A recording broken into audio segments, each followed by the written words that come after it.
Hey, Patriots, welcome to Patriot Life with Candace Keller. It's so good to have you back. We're back for part 2 of my interview with Harald Zieger from Ohio, our guy that was with us the last time, and I'm so honored to have such a great patriot here with me.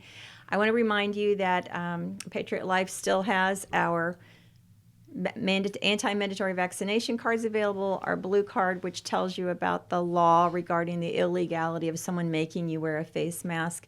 We also have a brand new school board meeting card that you can use if you're a parent who's concerned about mask wearing in the schools this coming school year. We have the weapon that you can use to confront your school board and ask them what in the world they think they're doing with your children. So thank you. I'm probably more fascinated by your story than anybody watching because I'm just so into it. I love your story. First of all, you have a great byline that says, if you board the wrong train, it's no use running along the corridor in the other direction. And that was said by the great Dietrich Bonhoeffer. Yeah. And that can apply, of course, to so many things about our life. Yes. One of the things that you said that it says on this bio is that it took you 10 years to get out of the biggest prison on earth. Yeah. So, people are maybe sitting there thinking, why are we talking about communism right now in the United States? How did this happen? What's going on? Is this really an issue? Socialism, what's the difference? Your story, it's pretty painful to read from the beginning because you had a difficult childhood. You state in your book that even now when you see a mother that is affectionate with their child, it is a painful thing for you. Yes. And your father, again, everybody was, I'm assuming that the environment was pretty guarded. And you go into, it's fascinating to me just to read the business end of things and how things fell apart, in your mind about the success of communism. Now, one thing that you have said vaguely that I also heard from a previous guest I had, Emilio Vega, who was from Cuba, was he said, communism hates God because Christianity espouses the idea of freedom in your mind, freedom from everything, bondage of any kind. And so communism wants to kill that. And so Christianity and godliness is the first thing that in your mind begins to fall apart when you come to know the Lord. Now, in your case, you went to an orphanage, you and your brother, and it was very hard. Yes. Some of the stories are very, very hard to read. As a mom, I struggled. In fact, I cried. I got halfway through the book, and you wrote a chapter called God Really Never Forgets You. I love that chapter. And then you wrote this amazing byline, I became a brake, B-R-A-K-E, on the golden carriage to communism because God sent me an angel. So as a woman, I'm thinking, ooh, I hope it's his wife. Yeah. And as it turns out, as I kept reading, it was this beautiful presence that came into your life through the form of your wife, Christiane, who you're still, how long have you been married now? 45 years in September. Okay. Congratulations. Well, you've beat all of Hollywood combined, haven't you? I've been married 43, and I thought I was doing really well. I love this part of the book because finally good things begin to happen to you. It seems like the introduction of her into your life was God's mercy on your life. Yes. And it's not that I haven't had any encounter before with Christianity. I remember when I was 10 years, maybe 11, I don't know, I checked it out. A guy out in our village asked me if I would go with him on Sunday to church, and I looked at him like, oh, church. And he said, yeah, it's not about the church singing or so. It's about, you can earn 50 cents, right? And I'm, wow, that sounds good. What do I have to do? Mm-hmm. Pumping the organ. Oh, okay. Now, this little village. Pumping the organ? Yeah. Is that what you said? Okay. The organ, yeah. Okay. We had an organ from a guy whose name was Silverman. We had a Silverman organ, and it's still there. It's a highly valuated, what do you call it? Instrument? Yeah, it's okay. Because Silverman was one of the most famous organ producers, builders in the Middle Age in Germany and almost over all Europe. because the organs he built had a very specific klang, a very specific sound, more like that's not only his name, but the sound was like silver. Okay. So So 50 cents was a lot. yeah, it was a lot. I mean, for this time that Yeah. and I was saving up money because I wanted to build a bicycle. So we were pumping that organ, and I mean that was hard work. I was probably weighing, I don't know, 60, 70 pounds, soaking wet. And there was a huge beam on a huge leather bulge which need to be pressed to get the air into the organ. And I did that for a year. Now my first idea was the preacher is preaching, the whole thing takes an hour and a half. The preacher is preaching for an hour and then they sing a little bit or so. No, it was just the opposite. Because the ancestors of those farmers, these farmers lived there for 500, 600, maybe 800 years. So the ancestors of them had spared their money to get the organ built. Now they knew that, and they were very proud of it.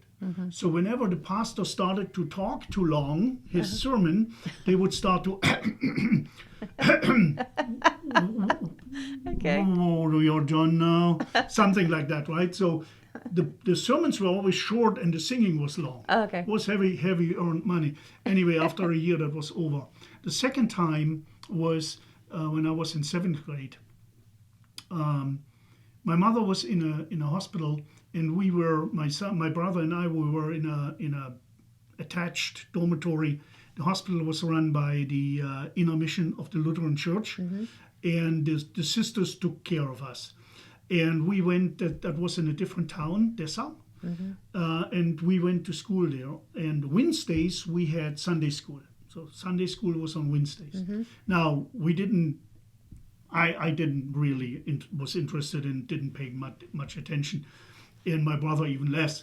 But because the sisters were very insistent, so we didn't dare to skip that. I mean, sometimes we did, but most of the time we went there. One day the pastor was not there, and an elder lady, I think she was one of the elders there or so, I have no idea. She said, okay, the pastor's not here, but I will give you a story just so that you don't waste your time being here. And she told during the Second World War, there was a bombing raid, and one of the fire bombs, which was a bomb loaded with white phosphor, was hitting the church, going through the roof and exploding right on the ground and spreading that white phosphor all over the church.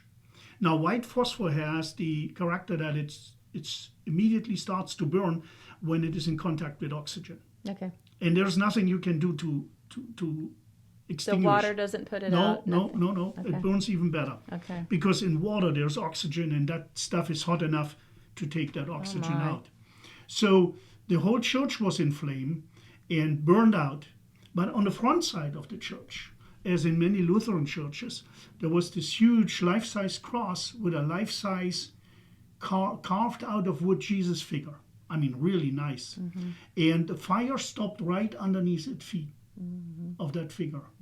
And I was sitting there when this lady told us the story. I was sitting there, I got goosebumps. I started to shake. And when we were released, I was out there. I said, wow, this is something. There might be something to it. And my brother said, oh, Harold, don't be stupid. So he didn't believe it. No. Don't be stupid. I said, hey, listen, this is really something, right? There, you have to think about it. He said, yeah. Have you never used a blowtorch? Oh, yeah, nice story. So we walked away. That was Michael, your brother Michael? Yeah, that was my brother Michael.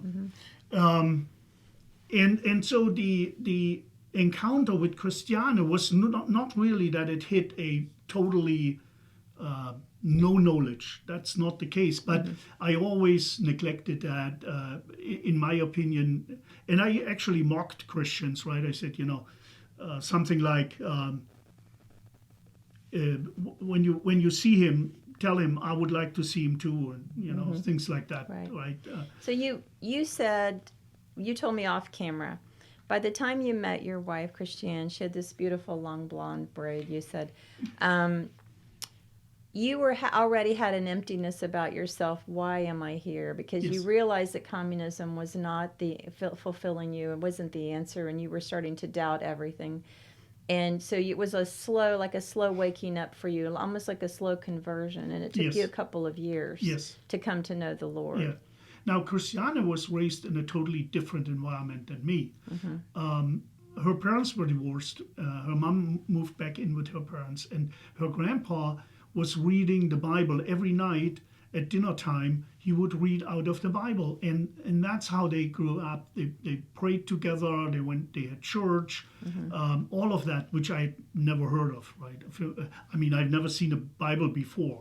And she was also somewhat mocked as a child Yes.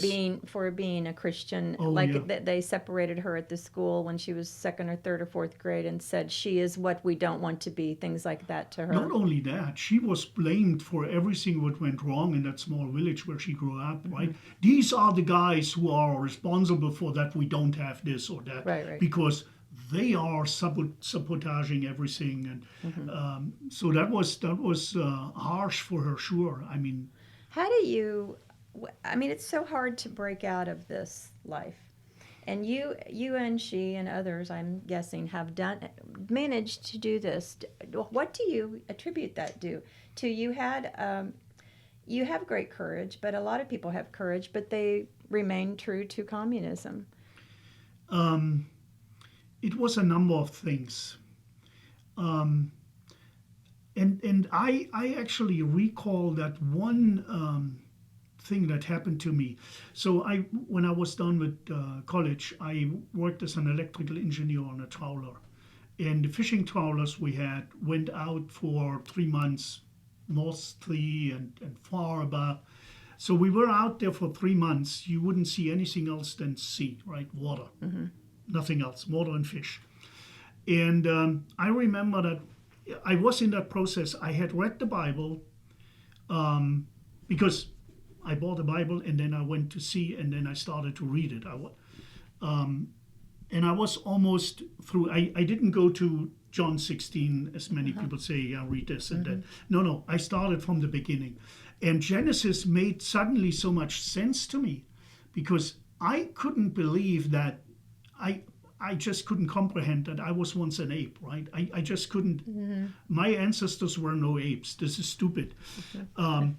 But it was what we were ingrained with, right? So in there is an alternative. Wow, it makes much more sense. Right. So I was also, because I'm an engineer, knowing the first, second, and third law of thermodynamics, I know that matter cannot be created or create itself. That's not possible. There must be somebody who creates, right? And so reading Genesis suddenly made so much sense to me. So, and then I think it was the third time we went out after I had the Bible. It was in late March. And everything is gray. There are no leaves on the trees. Right. Grass is brown. You go out, the weather is bad and all of that. And then we came back mid-end May. And I was on the bridge, I will never forget. I was on the bridge and was looking out, and land comes into view, and I grab my glasses and I'm looking at it, and it was like a shock. Right. Because the beauty of all these trees, the flowers, it was such a From the dead thing. Yeah, such an amazing image that I said, wow, that's it. That's amazing. That's it. I love it that it's so funny. It's so typical of you to start in Genesis. My dad used to tell me, until you never can understand the Bible until you learn Genesis. Yeah. And as you know, the last 20 chapters of Genesis is the life of Joseph, which is the greatest story in all of history for sure. So that's interesting that you would be like, well, I'm starting at the beginning. That's what we're going to do. So I as we close this segment, I wanted people to see this side of you that how God transformed you. He's transformed you in many ways. And we're going to be back. I want to come back with Harald, and I do want to ask him what we in this country can do to stop what is happening. We are very alarmed about it. I can see that you are alarmed about it, and I feel like you have an insight Yes. into that. So thank you so much for joining us again on Patriot Life, and we'll see you next time with Harald Zieger. So, put one foot in front of the other.